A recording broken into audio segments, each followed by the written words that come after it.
Friends, आज एक सच्ची कहानी से रूबरू कराऊंगा। बाबा साहब की एक सच्ची कहानी जिसे सुनकर आप सोचने पर मजबूर हो जाएंगे कि एक व्यक्ति के अंदर इतना दिमाग कैसे हो सकता है। कोई महापुरुष इतना दृढ़ निश्चय वाला कैसे हो सकता है।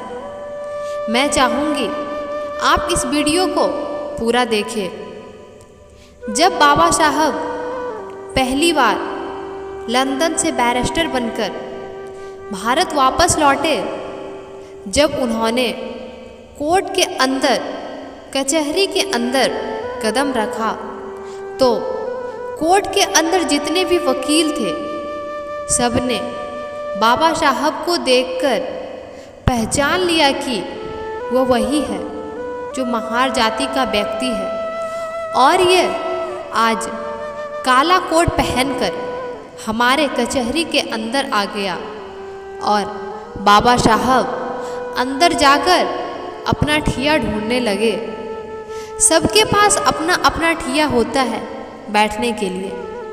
जब बाबा साहब को कोई ठिया नहीं मिला और बाबा साहब ढूंढ रहे थे, तो जो दूसरे वकील थे उन्होंने बाबा साहब की ओर टोंट कसते हुए बोला, बाबा को चिढ़ाते हुए कहा, अबे ओ बैरिस्टर, तुम तो बहुत पढ़े लिखे विद्वान हो, तुम्हें क्या ज़रूरत है कचहरी के अंदर बैठने का। तुम कहीं बाहर भी अपना ठिया लगाओगे तो तुम्हारी दुकान चल जाएगी। लेकिन बाबा साहब ने उसकी उस टोंट मारने को गलत नहीं समझा। बाबा साहब ने उस बात को बुरा नहीं माना और मुस्कुराते हुए बोला, तुमने ठीक कहा। और बाबा साहब ने कचहरी के बाहर एक जगह जाकर अपना ठिया जमाया, वहाँ साफ सफाई कर वहाँ बैठ गए। तब बाबा साहब के पास छोटे मोटे केस आते रहे और रोजी रोटी चलती रही। हल्का फुल्का बिजनेस बढ़ा, कारोबार बढ़ा। और उसी दौरान एक सेठ और सेठानी, जिसका इकलौता बेटा था, उसको फांसी की सज़ा सुनाई गई थी। उस सेठ और सेठानी पूरी मुंबई में कोई ऐसा वकील नहीं छोड़ा जिसके घर वो ना गए हो। जिसके पास भी जाते और जिसको भी फाइल दिखाते अपने बच्चे की, वो मना कर देता कि आपका बच्चा नहीं बच पाएगा। उसने बहुत पैसा खर्च कर दिया था उस सेठ ने, और वह सेठ वकील ढूंढता ढूंढता पूरा मुंबई को खंगालता हुआ उसी कचहरी के अंदर पहुंचा, जिसके बाहर बाबा साहब बैठे थे। दलितों के मसीहा भीमराव अंबेडकर बैठे हुए थे। और जब उस कचहरी के अंदर उस सेठ अपने बच्चे की फाइल दिखाई, अपने इकलौते बेटे की फाइल को दिखाई, तो किसी भी वकील ने उसकी फाइल नहीं ली। सभी ने इनकार कर दिया और कहा, इसमें कुछ नहीं हो सकता, तुम्हारे बच्चे को कोई नहीं बचा सकता। उस सेठ ऐसे बड़े बड़े वकीलों को दिखाया जो कानून को अपना घर मानते थे, जो बोलते थे कानून तो हमारे मुट्ठी में है। ऐसे वकीलों को फाइल दिखाई, लेकिन सबने फाइल देखकर इनकार कर दिया। और उस कचहरी के अंदर जो भी वकील बैठे थे, उसने फिर से टोंट कसते हुए बोला,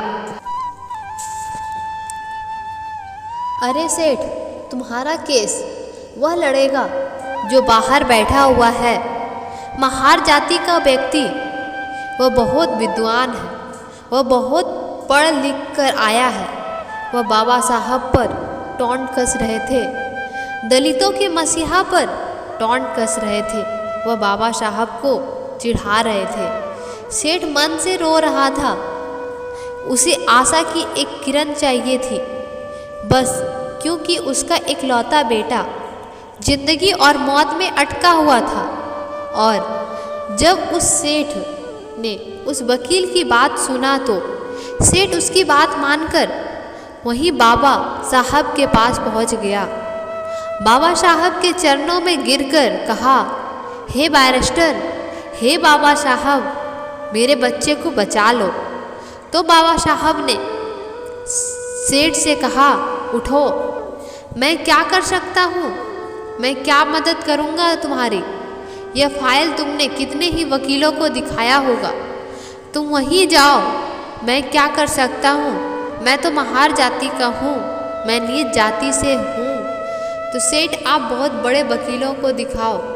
सेठ ने बाबा साहब की शक्ल देखकर कहा, नहीं, अगर मेरे बच्चे को कोई बचा सकता है तो बैरिस्टर आप हो, आप बचा सकते हो मेरे बच्चे को, वरना पूरी दुनिया की कोई ताकत मेरे बच्चे को नहीं बचा सकता। मैं आपका चेहरा देखकर बता रहा हूँ। बाबा साहब, आप मेरी बात मान लीजिए। हे बैरिस्टर, मेरी बात मान लीजिए।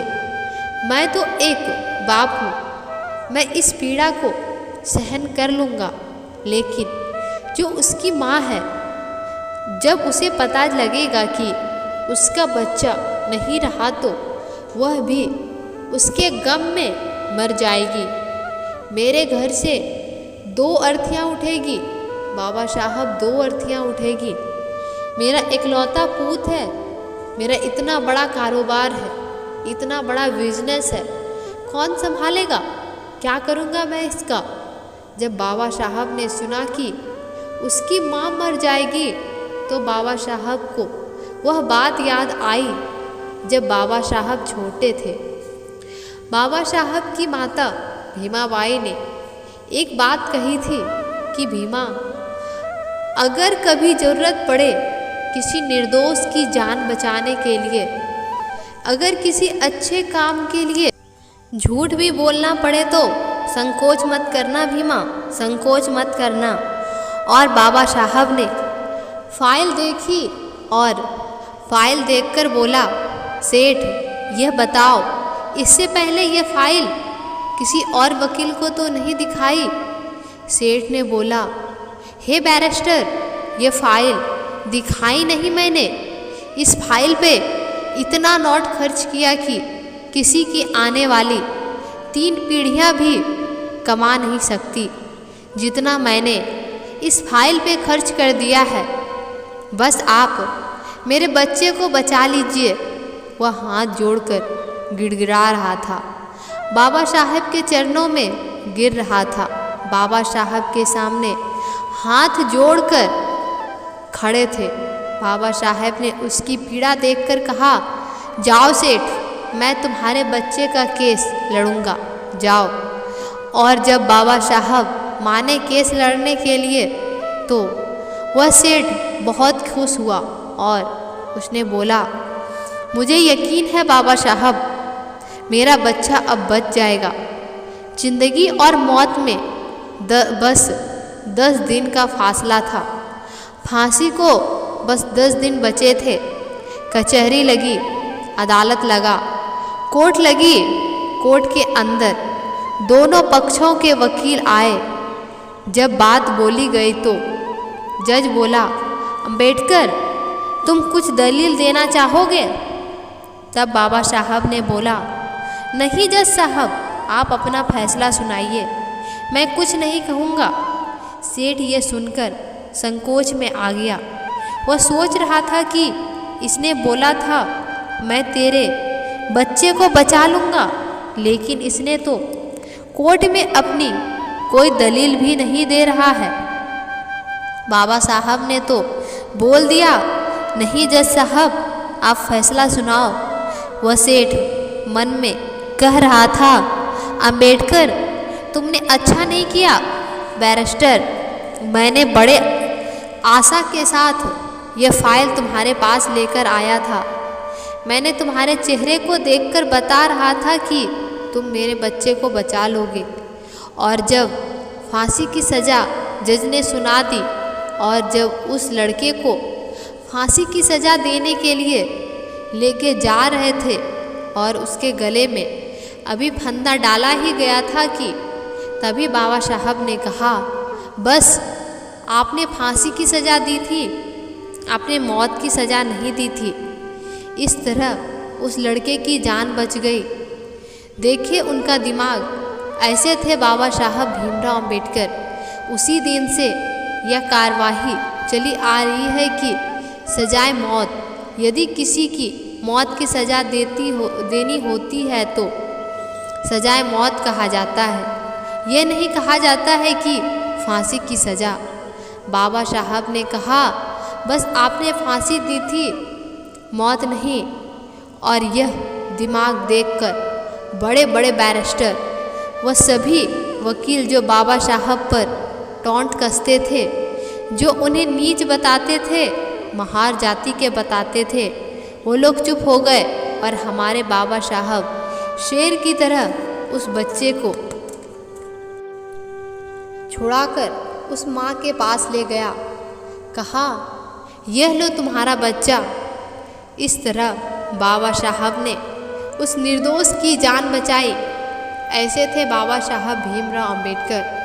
और निचले जाति और महिलाओं मजदूरों को अच्छा जीवन देने के लिए बहुत कुछ सहा है, बहुत सारे संघर्ष लड़े हैं। वो मरते दम तक लोगों के भलाई के ही बारे में सोचते रहे।